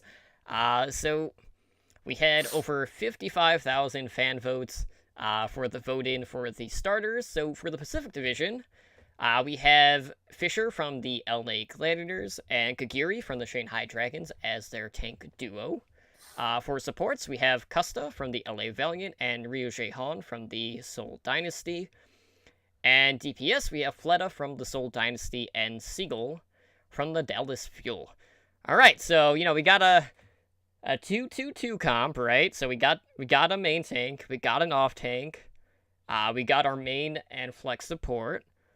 DPS, we have some issues. Seagull has spent a lot of his time playing that diva role for the Dallas Fuel, so he's kind of gonna have to go back to projectile in this case. All right. This is what's wrong when we allow fans to vote. Because, I mean, yes, fans vote for who they vote for. But Ryu Jaehan, as much as people love him, does not deserve to be in the All-Star game. He doesn't. Maybe not the starting lineup. Not the starting lineup. He would be an all-star, though. And then, regardless. honestly, Fleta, borderline starting lineup. Even Siegel, borderline starting lineup. I'm fine with Gaguri. Fissure, obvious choice. Costa, I think he's an obvious choice. It's just people voted for the fan favorites, and this is what happens. I'm honestly surprised only Gaguri's on the starting lineup for Shanghai Dragons. Like I really am. China didn't vote enough, apparently. Yeah. So I mean, like, when you look at it, someone like, Surefour, Surefour deserved to be in there. Agilities. Agilities. I mean, even Soon wouldn't have been a bad one. God, I'm surprised. Yeah, even some other players from Dallas probably deserve to be on it. Like, I'm surprised Mickey's like a huge fan favorite. I'm surprised he's not on there over Siegel. It's just they didn't pick the best players, and I know they have 12 more spots that they have to fill. That's going to be, players, coaches, casters, and staff are going to vote on that. So I think they're gonna right the ship a little. But man, this is going to be interesting, and it's an all-star game. That literally means nothing. So honestly, I'm expecting the crazy. Like I really like only having one tank crazy? no. I'm thinking 6 DPS. trip tank. I'm thinking 3-3. I'm thinking Fissure, Gaguri, Siegel tanks. I'm thinking Ryuja Hong, Costa, Fleta on support. Put Fleta on Baguettes, Ryuja Hong on, Moira or Anna, and Costa on whatever the hell he feels like playing. Yeah, they could do something crazy like that. I don't know. It's literally the all-star game. They could go 6 support coming out of the gates. And it's all about having fun. I mean, we've seen it in game nights. I mean, like, when you look at the all-star games in professional sports, I mean, look at baseball. Mm-hmm. Like, that's a joke. Like, and they're actually playing for something and nobody takes it serious. Like, I think, what was it? The one time, oh God, this is dating myself. But, God, his name's Kirk. He played for the Phillies. Put his helmet on backwards, and they tried to intentionally walk him, and he started swinging at it. And it's just like people like to have fun, especially when they're not playing for anything. That's why I am still to this day a firm believer that the All-Star game should be mystery heroes. That would be the most fun for everyone. Well, mainly for the viewers, not so much for the players. But I mean, I like this team. I mean, they're now all deserving of being in the All-Star game at least, starter or not. Absolutely. So let's look at the Atlantic Division, and to no surprise, 4 of their starters are from the New York Excelsior. That being said, the 4 that I selected are not the starting 4. Atlantic Division for their tank. Notice I said tank. They only have 1 tank on this roster. They have Gesture from the London Spitfire. For support, they pick the New York Excelsior duo of Jonak and Ark, the Undying. For DPS, we have Sabiolbi from the NYXL and Carpe from the Philadelphia Fusion, and then they picked a flex in Pine from the New York Excelsior. So, yeah, okay, so we got a main tank, and Hey, Sebe always been playing tank. we have 4 DPS. We got 1 tank, 4 DPS, and 1 support. I mean, Seb has been playing tank, so Carpe has as well. Like, both of them could fill that Zarya role. But, like, the question is, who is it going to be? Like, do you... I mean, that's the thing, like, Sabiolbi and Carpe have, like, the same exact hero pool.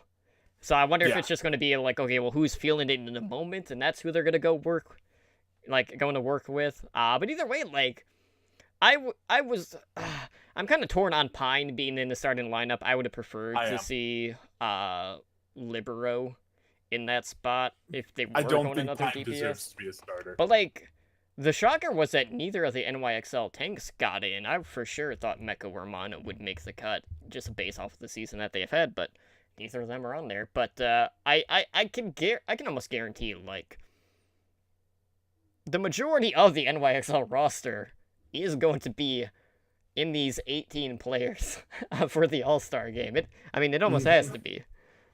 Oh yeah, I mean, right now it's Pacific versus the Atlantic Excelsior. Like, I mean, yeah, they're gonna get the other two New York Excelsior players on the bench. I mean, Houston Outlaws are gonna get some representation. They almost have to. But yeah, it's crazy. I agree with you. Pine probably should not be up there. He's just people love Pine. Casters built up Pine to be like a god in the game when he only plays 1 out of every 4 maps. When Libero's like, oh, I need a break. Come in for me, Pine. Play Ilios. Like, yeah, he's like, I need to take this map off. And then Pine comes in and then, does some weird, crazy frontline Widowmaker shit. And it's going to be, this is the type of team with Pine and Sebayobi and Jonak that they're going to probably pull off or try and pull off some crazy, insane stuff that they've probably been working on for a while, and they just are waiting to do it. Do not be surprised if we see Triple Sniper come out. I mean, it's mandatory. I think it's mandatory. Like, Anna Hanzo, Widow, and then, God, what you put Carpe on? Yeah, I don't know. It'll be interesting. It'll be a lot of fun. Well, I mean, one of them can play Zenyatta. Maybe Carpe plays the Anna in this case, and then they could just play Zenyatta as also a sniper, just right-clicking. Oh, I think they want to screw with the other team and not put Jonak on Zenyatta. Yeah, he'll come out on the Tracer. We've seen him do that. Yeah, it hasn't always been he'll great, but he can do it. Jonak comes out on Orisa. What? No. What is going on here? Yeah, all sorts of shenanigans are going to go down during the All-Star game. But as we mentioned, like 12 more players for each roster are going to be selected by the players, the coaches, the casters, and Overwatch League staff. So we are expecting complete rosters to be revealed in July. So All-Star Weekend will kick off on August 25th. That will be like their night of custom skill matches. Hopefully that Widowmaker only, headshots only duel is going to happen so we can see once and for all that Pine is probably not going to win. Well, the thing is the best other, like, all right, so what? Saya player, Linkser, Pine, all in the Atlantic team.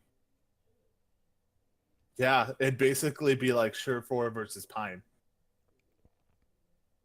It could happen. I hope so. And then the actual All-Star game will be on that Sunday on August 26th, pitting the Atlantic against the Pacific. So I can't wait to see this. I just want to know what custom skill matches we're going to be seeing. I hope we get some of the fun ones. Even if we get like the Mercy Res Ball, which is always so chaotic. Like, you never know how things are going to play out. Like the no cooldowns. I want to see no cooldowns. Just ultimates. What is the arcade game mode of that? The Total Mayhem one? Total Mayhem. I want to see them do Total Mayhem and just be like, all right, point B is going on 27 minutes. What are they going to do next? No one is dying. What is going on? No one is dying. It's all Annas, Divas, Junkrats. Let's see what else. Yeah, I'm with Bob. I don't like that mode. He says, yuck. I absolutely agree, Bob. Like, that mode is hard to play in the sense that no one can kill anything. You can always out-heal the damage that's going out. Everyone has ultimates practically every 20 seconds. And it's just a clusterfuck. I mean, there's no other way to put it. I'll bleep that later. Whatever, let's move on. Because I haven't even dropped the F-bomb yet on this show. Bob did it last week, so I did it this week. And Bob, I'm proud of you. I have the sounder I had the sounder ready because of Bob. So moving Yes. on, let's talk a little bit about the Overwatch League playoffs. So obviously, we still got a little bit of time before the playoffs do occur. And the playoffs are going to be played on patch 1.25. So you're probably saying, look, well, hey, Totem, that's a live patch. Absolutely. The patch that is on live servers right now will be played in the playoffs. With one caveat, and that is that Symmetra is going to be disabled. So new Symmetra, not going to be played in the Overwatch League playoffs, but Hanzo 2.0 is going to be in. So the first two matches of each series is going to have a pre-assigned map rotation. The higher seed will get to defend first for all applicable maps, and if we go to a third match, then a map selection mechanic kicks in. So for Escort, the higher seed will get to pick the map, the lower seed picks a side. For Control, the losing team picks a map. For Hybrid, Assault, and Escort, the losing team picks a map with the winning team picking the side, and the tiebreaker is predetermined. Now, Ed, I don't know how long you followed Overwatch esports, but kind of going back a ways, in the past, especially during beta, they basically had map drafts, where, they would go to whatever client they had, and then you would have teams, selecting back and forth, and basically banning maps that they didn't want to play, and then whatever was the last one up would be the one that was played. What do you think of that as opposed to running something that's a bit more predetermined, like what we're seeing with this selection mechanic that they have in place for the playoffs? So I do remember that, and it was always like, okay, well, we're going to Hollywood or Kings Row, back to back. The two staple maps. The two staple maps. But I mean, I like this because it's broken down into style of map. So it's like, you're going to be going to Control Point, you know what I mean? Something like that. I like it because certain teams suck at certain maps. Just plain and simple. Some teams suck at maps. Some teams are really good at maps. What was it? Was it Fusion that was gods on Volskaya? Weren't they unbeaten on Volskaya? Or was that Boston? That was Boston. That was just unbeaten on Volskaya.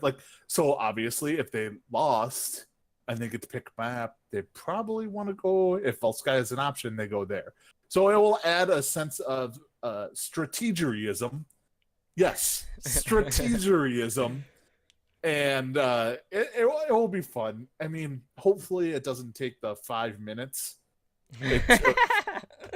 The draft system? Yeah, that was always the worst because that was at a time where these beta tournaments was overtalk. Yes. Now, I mean, waiting 5 minutes for a map is nothing compared to the half-hour half times that they have now. But I think I like it. It will be fun. It'll be interesting. It makes it so not every match is going to be okay, you're going to play this map, then this map, then this map, then this map. Mm-hmm. It adds a sense of mystery to it. So, I don't know. I like it. What do you think? I like it. I don't know if I would have picked the same selection mechanic for 3 of the map types. That to me was a little bit weird. So I just would have liked to see a bit more variety in the sense of whatever selection that they are queuing. But I'm okay with it. We'll see how much this actually comes into play, though, just because some matches might be a little bit more one-sided compared to some of the others. So for the playoffs, that will kick off on July 11th. The playoffs will conclude on July 27th and 28th. So for the matches, this will be played on July 11th, 13th, and 14th. We have the 3 seed, which is the Boston Uprising, going up against the 6 seed in the Philadelphia Fusion, which leaves us the 4 seed, the Los Angeles Gladiators, going up against the 5th seed, London Spitfire.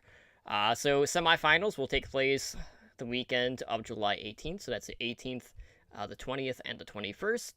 And then the teams are going to be reseeded based on the outcome of the quarterfinals, so you'll have the Valiant going up against the winner with the better win-loss record. And then the Excelsior, being the top seed, will play the lower seed in this case. And our format is 2 best-of-5 matches. So you'll have the first best-of-5 being played on Wednesday, with the remaining matches being played on either Friday or Saturday. So basically, win 6 maps and you're good. Yeah. We could, in theory, have 12 matches per matchup. Like, in theory. Not gonna happen, but it's possible. That's a lot of flipping Overwatch. And I mean, it's nice that they're stretching it out like this, and I like how they're gonna reseed it. They reseed it kind of like how the NFL does. Like, the top seed faces the worst team to advance, and so on and so forth. But yeah, the matches we have in the quarterfinals, Boston Fusion, Gladiators, Spitfire, honestly, it's one of those where I have no idea how any of this is going to go. Like, Boston or Philly could win. I wouldn't be shocked in any of those. And Gladiators and Spitfire, like, you could make a case for each one of these teams 3-0ing the other team. And I wouldn't be shocked. And it's just like, oh, this is what playoff Overwatch is like. It shall be glorious. Yeah, the playoffs are going to be so hyped. I cannot wait. And, I'm unfortunately not going to be going to the grand finals. Obviously, I know a lot of people that are going, and I hope they all have a great time. I will be watching from home. Probably doing, maybe a viewing party.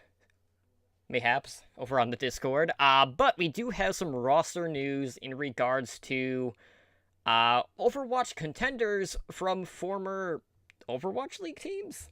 Or basically, at least players. the Okay, so ex-Spitfire players. all of the ex-London Spitfire players have been signed to contenders teams. We'd already mentioned Rascal getting picked up by NRG.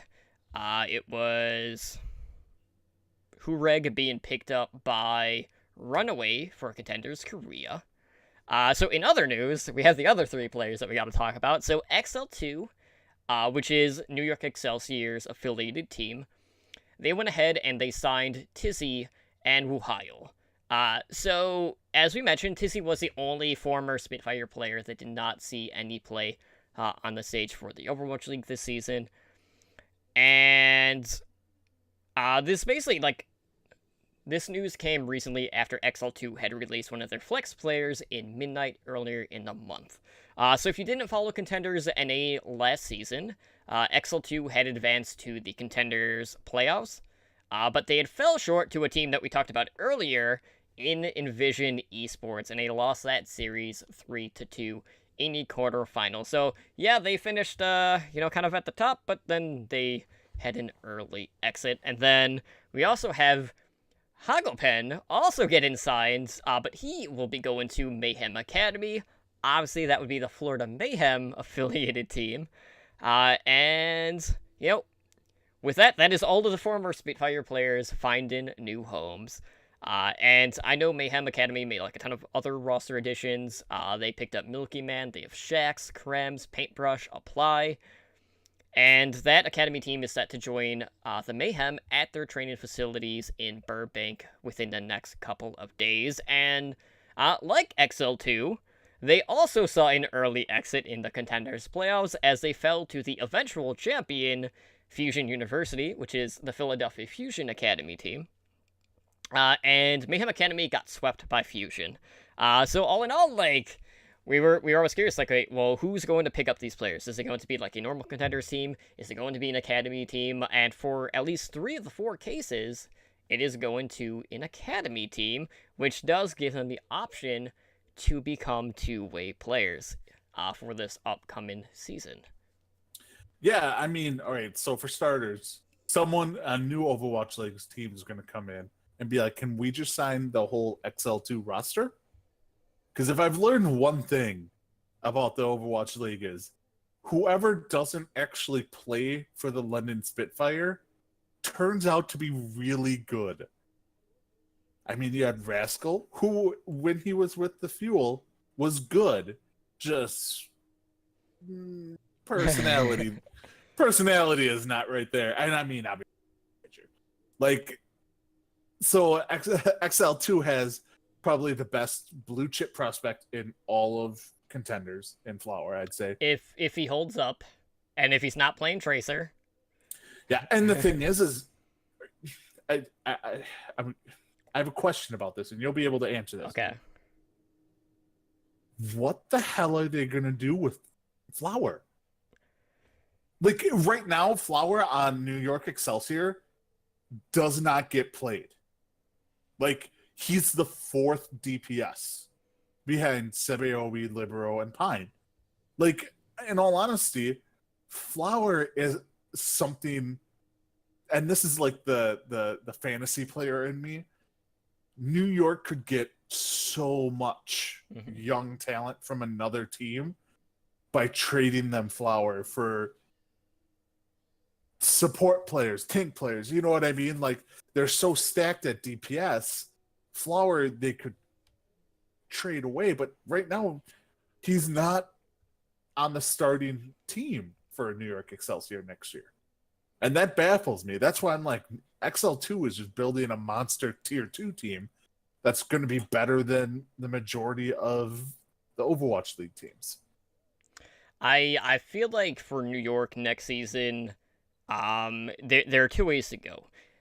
One, Flower is kind of their golden boy, so you either put him in full time, or at least in a certain roster, or they take the Pine approach and have him act as a specialist. Now, if it was me, it's hard to say. Like, if Flower is feeling it, absolutely start him as much as you can. But based off of what we saw last season in Contenders, I'm a little bit shaken based on that performance, because even when he was on LAN, I wasn't overly impressed with what he did against Envision. So, you know, that's where it is right now. Like, if he's feeling good about his play, if he's showing up, absolutely start him. If not, you know, maybe have him be a map specialist where he only comes in on certain maps. But if I were to pick him over someone else, like, you know, like, I would hate to take out Libero just because of his flexibility, but that's a problem, because all of their DPS are flexible AF. Like, they would have arguably 3 of the top 5 Widows on that team for next season, which is always the big question mark. So, like, would I expect, like, New York to, like, shop him around? Maybe, but, like, Flower... Or shop at least someone. Flower is essentially their golden goose. So, wherever he lands up, he's likely to make an impact. It's just a matter of, do they keep him in the organization, or do they trade him away? Because we have seen times where, you know, someone gets traded and they make a much bigger impact on another team. Like, say, I don't know, Fisher getting traded from the London Spitfire and, you know, landing on the LA Gladiators. And, you know, with Fisher, the Gladiators look like a completely different team. So, I don't know. Like, I am kind of torn. I mean, New York has an out with Flower. They really do. Like, so a new team can come in, because we're gonna get, what they said, 4 new teams. 4 teams. Chicago. A team can come in, and since they're on Contenders team, they can offer them a contract. But the New York has a chance to match. A team can come in, offer Flower a big contract, and New York can be like, it was too much for us to match. And they can get by with that. They really could. Like, they could get by with, okay, we lost Flower because another team signed him for more money than we are willing to pay him. And then they like, okay, well, we still stuck with Libero, Sebeobi, and Pine. Like, I mean, like, and then they don't have to deal with all of this. Or they could work out a trade with another team or something like that. But like, they have outs with Flower with him being in Contenders. So that could be a thing. I mean, our future Chicago team, which will happen, I would be very ecstatic if they went out and got Flower.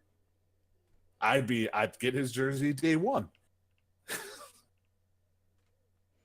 Absolutely. Wink, wink. Yeah. And, you know, if Chicago isn't one of these Season 2 teams, Don't talk like that. I'm gonna be so disheartened. Chicago will be one of these teams. Chicago or get out. I mean, Yep. we're gonna riot. This show will be on permanent hiatus until We then. will go to the Overwatch League games and just hold up a sign. Right. Chicago or bust. All right, well, let's go ahead. Let's do a main discussion today, right? Like we normally haven't done this in quite some time, but we're going to today, cause you know, there's been a couple of cryptic messages being teased over on the Overwatch Twitter that we gotta talk about. So as we all know, Overwatch released a recent hero in Brigitte Lindholm. That was back in February. That was, you know, last day of February, and the dev team has been setting out gifts on the Twitter, which have been interesting. So, you know, given the time frame since Brigitte's release, chances are these teasers are in fact related to hero number 28, whomever that may be. So the question is, who is Hero 28? Well, we don't know. But signs are definitely pointing towards one particular person that we've already been introduced to in the lore, and it's even tied directly into Horizon Lunar Colony, that being Hammond.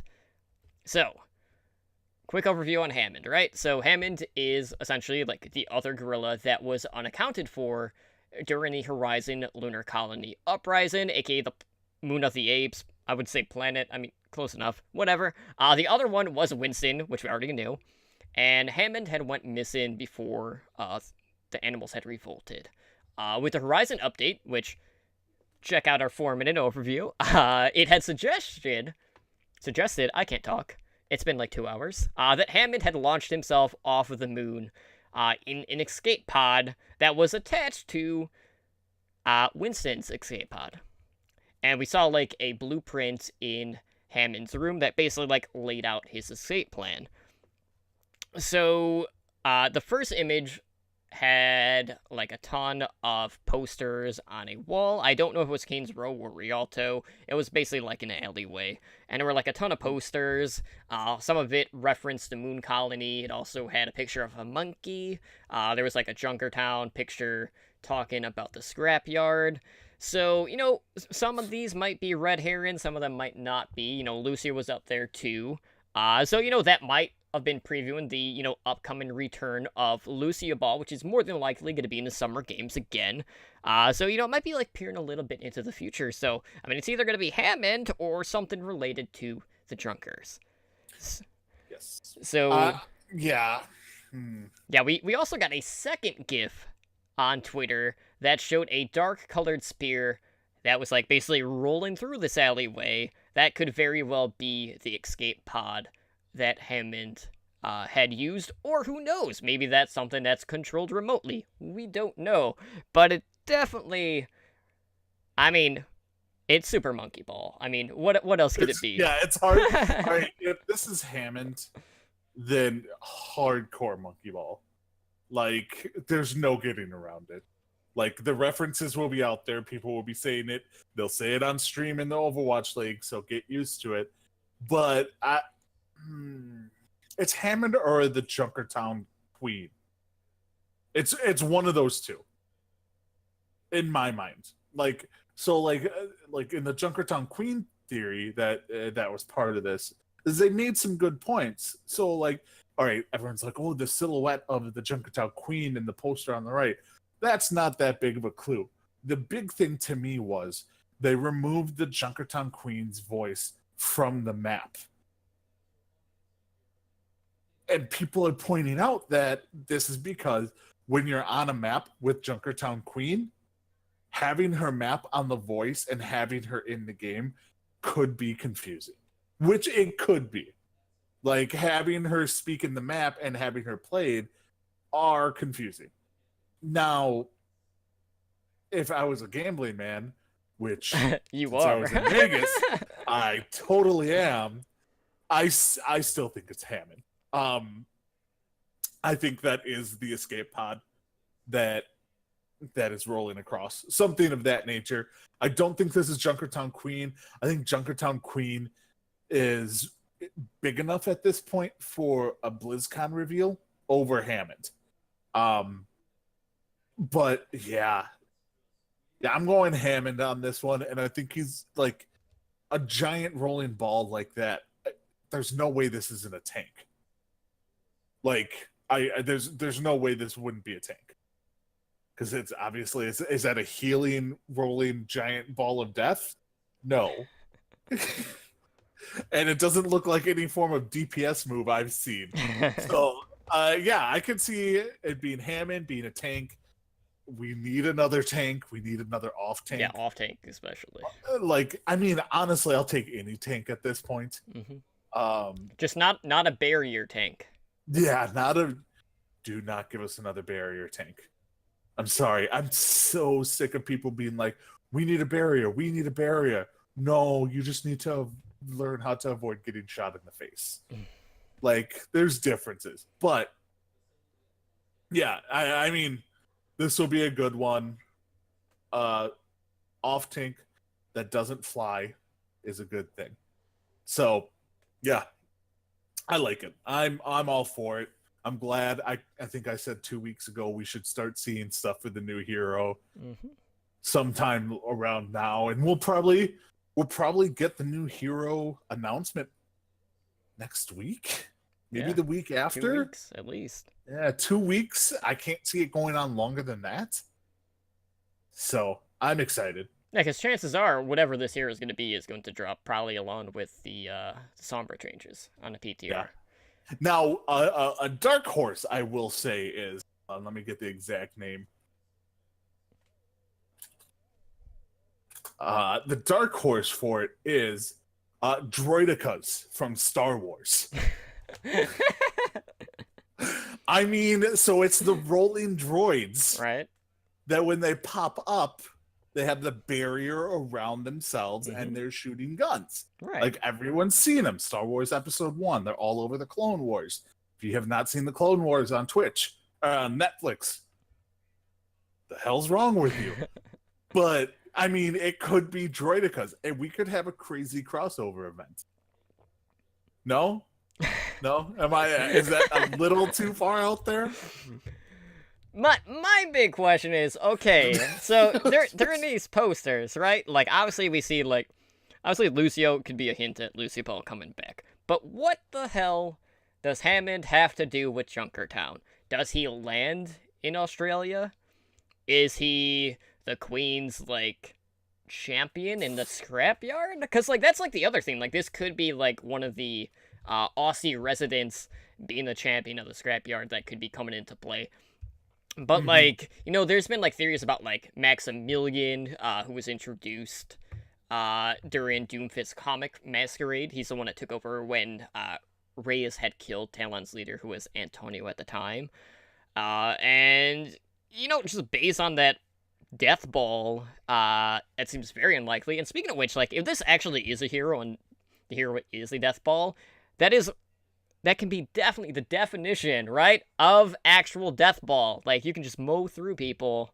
But for me, like, I would have to assume that, you know, Hammond, wherever he landed, it had to have been in Junkertown. It's just a matter of what happened to him at that point.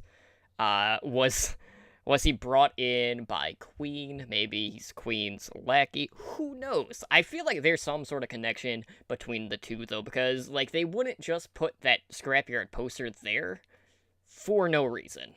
But, like, I could see it go either way. Either we're getting Hammond, or we're getting the Queen. I would rather get the Queen between the two, but, like, as you mentioned, I feel like Queen would be better suited for a BlizzCon reveal, but, like, there's other heroes that have been, like, hinted at in the past that we just haven't heard anything about, like, founding members of Overwatch, like Liao. Like, that's another character that we've been hearing about quite a bit in the past. Like, there's other heroes out there that have just kind of, like, vanished, or we just haven't expanded the lore enough to really know where they fit into the larger picture. So there's a tons of options out there. But really, like, if it is Hammond, you know, obviously we already have Winston. And if you've been watching the Overwatch League and you hear the comms, obviously everyone says, Monkey, Monkey, Monkey, 111. Well, would that just make Hammond chimp at this point? Yeah, or did he? I mean, What's it gonna be? You would have to get inventive. Yeah, like, what would they do? Like, would Winston become like Harambe, Harambe, Harambe? No, too soon. Too soon. It's All never right. too soon. Never too soon for a Harambe joke. All right. But no, like, I mean, especially if they're both tanks, like, and they both go in together, you're just like, which monkey do I kill first? What's going on here? So, I mean, yeah, it will be interesting. All I know for certain is that every thought we probably have He's is wrong. most likely wrong. I mean, yeah, they put out these things specifically to screw with us. Mhm. So, like, what are we gonna get? I don't know. What is that crazy flying DPS kitty? The Or whatever jetpack cat? Jetpack cat. Yeah. It turns out to be Jetpack cat, and we're just be like, oh, from left field, blindsided. Like, Mhm. so who knows? We're probably wrong. It's probably not Hammond or Junkertown Queen, but it's fun to speculate on these kind of things. Absolutely. And And also, one thing: Yeah. why is there in the GIF of the rolling ball? Why is there a safe just sitting in an alley, locked? Like, who puts a safe in an alley, locked? the Junkers, apparently, in this case. It's just weird to me. That's a weird location to. It's not very secure there. I No, mean, I Junkrat could feel- just come in and just, like, wrap a chain around it and, ride off on his Yeah. motorbike. I feel it's quite easy to steal. I don't know what to say to that, but either way, like, in regards to the tease itself, though, they kind of talked about how, like, this is the calm before the storm. So, you could go so many different directions with that. So, is all of this just a red herring, or are they trying to throw us off completely with everything, and then they're just gonna do something completely out of left field? I don't know, but, like, we're expecting to hear more and more. And, we'll probably get another tease over the weekend. We'll probably might even get something by Tuesday in regards to the PTR for next week. So I'm excited. But whatever it is, I am hoping it is going to be an off-tank. If you look at the new categories, now that we have, tank, damage, and support, like, it's obviously there's a ton of damage because it's both offense and defensive, but tanks need more love. We need a new off-tank. Preferably not one that has a ton of barriers. But really, like, when we look at this current meta, obviously Brigitte made some pretty drastic changes to the meta. So if we kind of peer into the future at what we are going to be seeing, well, based off of what we have seen in the Tier 2 scene, Double Sniper is going to be pretty common in this upcoming patch, or this current patch. I don't know why I said upcoming, but we'll probably see Double Sniper quite a bit in the Overwatch League playoffs, so maybe something to deal with snipers? I don't know, but either way, if it is Hammond, I want the ability to, like, climb on top of Winston, and then just, like, rocket straight at someone. It'll be an actual death ball, like, you're, like, just like jetpacking straight at their face. It'll be awesome. Like a Zenyatta right click. Straight to the face. Yeah. Yeah, no, I think if you get a tank like that, like you said, countering snipers is probably something that they need to think about. Because, I mean, a D.Va and Winston can counter a sniper, but with Baguette, like, Winston's not that viable. Like, can just get knocked out of the sky. D.Va will. I mean, I can't see a time when D.Va is not viable, but that's because we have no better options for off tanks. Truly, like, so if we do get another off tank, maybe this can take some of the pressure off D.Va, having to, like, pressure the Widowmaker, pressure the Hanzo. You know what I mean? Like, hopefully they could do something around that. I don't know how they could do something around that, but that's why they get paid the big bucks, and we just talk about it. But I mean, like, yeah, like, jumping up and doing, like, a death ball would have to be one of his abilities. Absolutely. I just have one thing to ask Blizzard with this. If this is a death ball hero, For the love of God, do not give it a stun. We do not need more stuns in Overwatch. No. No. I mean, Death Ball can be an ultimate. Kind of like almost think of a Junkrat tire Mhm. that damages along the way. Yeah, or maybe like it leaves a trail of like a dot type damage, Yeah. like a fire or whatever. However they want to do. And then blows up at the end. Because I think you would need it to, but it's something of that nature, something like a mix between like a Reinhardt charge and a Junkrat tire type of thing. So who knows? Could be fun. Just no more shields, no more stuns. That's all I ask. Absolutely. All right, well, let's go ahead and close out the show. So, if you want to help out the show, one of the best ways to do that is to leave us a review over on iTunes. Any feedback or criticism is always welcome. That will offer us insight on how it can make for a better listening experience for you guys. And we do actually have a new review this week. This Yay! was over on iTunes. It was a 5-star review from The Tussin. He says, or she, whichever. This show is fantastic. The discussions are great and insightful, and I go over everything Overwatch related, so you never miss any big news. And yeah, I mean, we cover Just a bit. Just a bit. I mean, really, the only thing that we don't really talk about is like fantasy Overwatch League, which could change with season 2. So Yet. who knows? But yes, thank you so much, The Tussin, for listening and checking out our podcast. It is greatly appreciated. In regards to other content that we have, obviously, I started Overwatch Recall. So that's a listing of Overwatch, Overwatch League, Path to Pro podcasts. That's all available on our website. We also have a Twitter at OW Recall for this. So every Sunday, I post episodic listens of all the new content.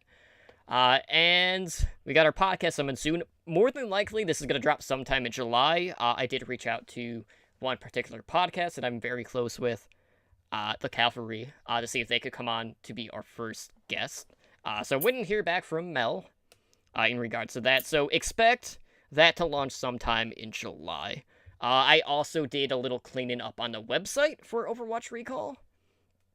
So we still have our podcast directory in the main menu on our website, and then I also added the weekly podcast listing to the menu as well. So if you want to find an overview of all the new episodes all together, just go to lwlnshow.com/weekly recall. So that should make things a lot easier for people to find content that's current, and then also keeping the directory separate. For community events, we have our 3v3 tournament. That is a lockout elimination on Saturday, this upcoming Saturday. That's June 30th at 6 p.m. Pacific time.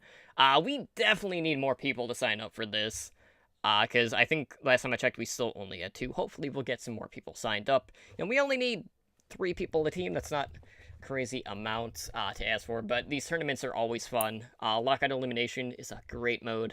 Definitely something we like to play in arcade. So join us at 6 p.m. Pacific time for our tournament. We'll stream it live here on our Twitch channel. It'll be casted by myself and Slambo, and we will be having some giveaways for entrants as well as our Twitch viewers. So to sign up, just go to challenge.com/OWLN. Pick a few friends, sign up for the tournament, and if you need help signing up, I will be glad to help you. But Edinar, why don't you go ahead and let our listeners and our viewers know where they can get a hold of our podcast over on the social media. All right. Well, you can email us at hndoverwatch@gmail.com. You can reach us on Twitter at hndoverwatch. You can watch us currently at twitch.tv/OWLN show. We are a Twitch affiliate, so you can support the show by subscribing to our Twitch channel and unlock our network emoticon. I actually just re-upped my subscription today. Woo. Thank you, Amazon Prime. So thanks again to everyone who's been watching live and interacting with the chat. If you'd like to catch us live, we broadcast 3 nights a week at least. Usually more, but at least we have our shows Overwatch League Network, Mondays, 7 p.m. Pacific. Heroes Never Die, Wednesdays at 5 p.m. Pacific. And then the back Thursdays at 7 p.m. Pacific. And the host streams will be held Fridays and Saturdays at 7:30 p.m. Pacific, if they're available. But we usually stream on the channel like at least 4 nights a week. You can reach us on Discord at discord.me/OWLN show. And then we are also on the YouTube, so Overwatch League Network. So we're getting close to our custom URL. If you could help us out by subscribing to our channel, we would greatly appreciate it. And then all our podcast episodes, top plays, and all the awesome videos that Spider has made are up there right now. You can reach me personally on the Twitter sphere at EdenarOverwatch, and then I am on Twitch at twitch.tv/EdenarOW. Totem, where can they find you? Well, I am Oder. Oh, jeez. Oh, you're Oder? I'm You're Oder, apparently. Okay. It is hot in here. Whatever. Moving on. I am on Twitter. It's been a long night. At Totally Drunk CTR, and of course, if I'm live on Twitch, it'll be here on our podcast channel 3-4 nights a week. But with that being said, guys, we're gonna go ahead and get the heck out of Dodge again. This has been Heroes Never Die, episode 117? Question mark? Yeah, 117. Like, I lose track because I do. The numbers are hard to keep track of with 3, soon to be 4 shows, maybe even 5, depending on fantasy stuff. Whatever. But we're gonna get out of here, and we hope to see you back tomorrow night for the back cap when we discuss and get you guys primed for Contenders, which starts next week. Guys, have a good night. Have a good one. Thank you for listening to Heroes Never Die. Be sure to follow us on Twitter at HNDOverwatch and join us on Discord at discord.me/OWLN show.